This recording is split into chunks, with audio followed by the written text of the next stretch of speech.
So talk to us more about that. Like, should the person just follow the algorithm and just stick to one niche, or should they actually be more open?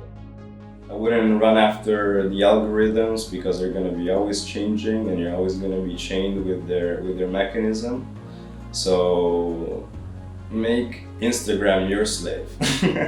Everything that revolves around freelancing has kind of enabled me to be true to who I am.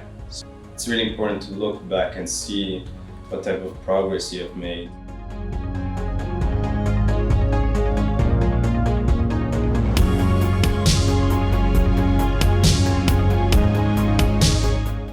So Memo, if you could describe yourself in 3 words, how would you describe yourself? If I were to describe myself in 3 words, I would describe myself as open-minded.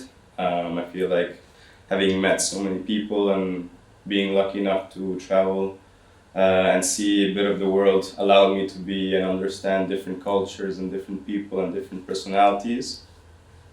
Secondly, I would say that I'm spontaneous, and this derives from me being curious and wanting to experiment and wanting to find something exciting and something new to do. And thirdly, I would say grounded or sensible, and this is where really the arts come into place, and that's how I kind of express my emotions and how I feel and what I want to communicate, or really trying to understand more about myself through the arts. Lovely. Now I have a very important question I want to ask. Now, being born and raised in Italy, now residing in Berlin, how do you bridge your connection to your ethnic roots?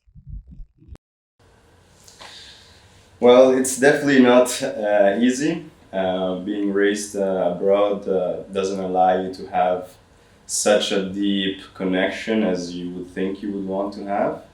But I was lucky enough that my parents really gave the best to raise me as a Sri Lankan and really teach me and mature me as a Sri Lankan and the way of living and the customs and the tradition and everything. So I'm happy to have collected that through them, but I try to use the arts to fully discover my own perspective or my own understanding of my own roots through the arts. And it's a very interesting way, and it's kind of a self-discovery. So it's always going to be in development, and I always try to pick on different elements of Sri Lanka, whether it's the food, whether it's the landscape or the ancient art, or just even the contemporary art that is out there. It's very interesting, and I'm more and more willing to kind of shine this little stone and find the diamond that's within myself and expose it to everybody. So you would say you're somehow putting your identity and your experiences and what you know through your art itself, somehow expressing it through that. Yes. So now let's talk about your art style exactly. How would you describe it? Now you told me you have added different type of elements here and there, but how would you describe your art style specifically? Okay, in the general sense, I would say that the thread that laces the whole kind of expression is revolved around this tribal essence, this figurative of kind of this raw expression that I have. But it has been developing through the years, and it has had different styles of how I was expressing this motif. And I've used different styles because it enabled me to express myself in a better way. And there has been always a social pressure as an artist to stick to one type of style. And that didn't enable me, and sticking to that wouldn't have enabled me to grow my skills and to kind of improve the way that I want to express myself through different mediums. So developing with time, with the use of different skills and different mediums, has allowed me to kind of snowball this tribal essence into different directions. And this kind of also enables me to express myself in a way that, let's say that it became a practical freedom by having all these different skills, because if I felt a certain way, that I knew that with this medium I was able to express that rather than with the other one. Now, you talked about not limiting yourself, like always being open to trying out different things in terms of art. So, let's talk about social media, because we also had a chat earlier. And I know I've mentioned this in previous episodes where I talk about like artists should know how to promote themselves through social media. And because I believe in this term, if you don't promote yourself, who else will, right? But I also believe in the fact that you shouldn't limit yourself. Likewise, like you mentioned earlier. So talk to us about that, because you do have, let's say, I've seen you have a lot of followers. You have around 10K followers, but at the same time, you stay true to yourself. So talk to us more about that. Like, should the person just follow the algorithm and just stick to one niche, or should they actually be more open? You tell me. Like, I want to know your opinion about that. Okay, so answering the first part of the question, I would say that it's important that what you're doing is done with passion, and everything will come together by its own, and you don't need to always rely on these platforms, and you don't need to follow or look at the figures or these numbers that you see within these apps, whether it's the likes or the follows or these are all just numbers. They're all gonna go up and down, and they're infinite. But what's not infinite is the time that you put to be creative. So you need to focus more on that, and once you have that type of once you're that involved within your art, then you're gonna feel just as passionate to communicate that with the people around you, and how you express your ideas and your concepts. So let's say that the artwork is 2/3 of the work for an artist, and the remaining is really networking and promoting yourself and communicating person to person, like real human connection on what you're trying to say, and people are going to understand you in a different way if they don't understand your art. Definitely. So it's always about, like, end of the day, like you said, it doesn't always have to be about the numbers. It has to be, you have to actually love what you're doing. You don't have to do it for the sake of what the algorithm says or what people think you should promote. End of the day, you should be happy with what you do. Absolutely. I wouldn't run after the algorithms, because they're going to be always changing, and you're always going to be chained with their mechanism. So make Instagram your slave. So let's say when you're producing your art, what are the necessary mediums, or what are the necessary things that you need, or what is the, like, what type of mood do you have to be in when you're producing your art? Talk to us more about that. Well, the requirements on when you're working on a piece or on an artwork really depends on your state of mind. So you need to be in a position where you want to tell something, or you want to try to discover, or you want to try to understand about yourself. And there's no need of specific requirements, whether it's utensils or whatnot. You can use a charcoal, you can use a pencil, you can use anything to create. So don't limit your creativity by not having tools. You can create tools. You can make them up. You as a creator, you're an artist. So your whole focus is to be able to adapt into certain situations and find a way to express yourself. Obviously, it's good to have a good setting where you feel comfortable. Sure, maybe some good music, and just the liberty to vent and create freely, And once you're in that mindset, then you don't need to have anything special. So, Memo, from your collection of art, like pieces you have produced, what is your favorite piece, your favorite art piece? Quite frankly, I don't have one specific piece. That's also something that, as an artist, I'm more involved, or I'm more passionate within the process of the painting rather than the final product.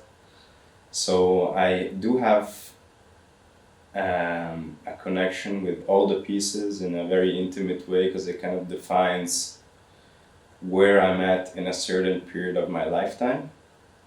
And just by acknowledging that they're all my favorite and they're all my worst pieces, let's say. So there is no one. But if I have to pick one, I would pick my my logo face that I have, because that was kind of the turning point where I felt maybe I could be an artist.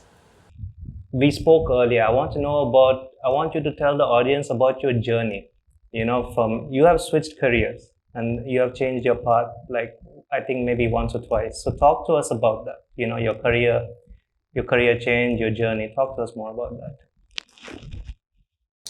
Well, in brief, I was studying landscape architecture in London, and there I thought that it was a good opportunity for me to be creative and to have a real job, a real profession. But I understood halfway that it's not as creative, or it's not allowing me as a person to express myself freely or to do what I really wanted to do.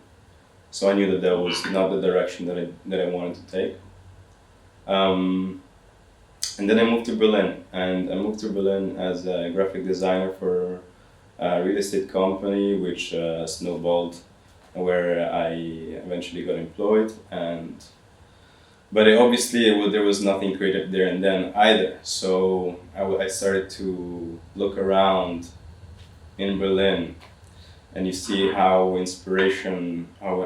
big of an inspiration the street art is present in Berlin and how it influenced me. So I started to look for people like-minded, and I did a workshop, and I met an artist here called Rilsi, and he took me under his wing, and he kind of introduced me to his circle of friends and gave me a better understanding of how it is to be an artist. Like, what are the issues, what do they go through, and how do they get by living day by day, and maturing their career and their notion, no? And he definitely gave me a big push, an understanding, and a big confident boost, per se, with the support of my family and the family around me or the friends around me that kind of supported what I was doing. And once you have everything nearby that is giving you all this positivity and giving you that possibility or that idea that it's possible, then you go for it. And there was a switch by the end of 2019 where I jumped into my freelance career, and obviously it wasn't the best of timings, but all in all, I think it was the right time for me, because in the end, I knew that it was the path that I had to take. So in terms now, like you mentioned, now you're a freelancer, and you talked about your journey and the switch, from, I would say, somewhat of a corporate lifestyle to a freelancer. Now talk to us, like, in terms of the financial point of view. How are you doing? Like, is it going well, or any struggles you're facing? Well, in a financial perspective, I would say that there is a bit of a gap of, obviously, when you're working in a corporate setting, everything is fixed. Everything is fixed, from the time, from the payment, from the way that you're working, how you're dressed, how you're speaking. You're getting maybe a better pay, but as a freelancer, you have the freedom of setting your own time, setting your own prices with different clients, and who you want to work with, how you want to, everything that revolves around freelancing has kind of enabled me to be true to who I am. So I might not be financially as stable as I was when I was working in a corporate, but I know in the long term it's gonna be completely different. It's a long term satisfaction in that sense. So now, how has the pandemic affected the freelance lifestyle of yours?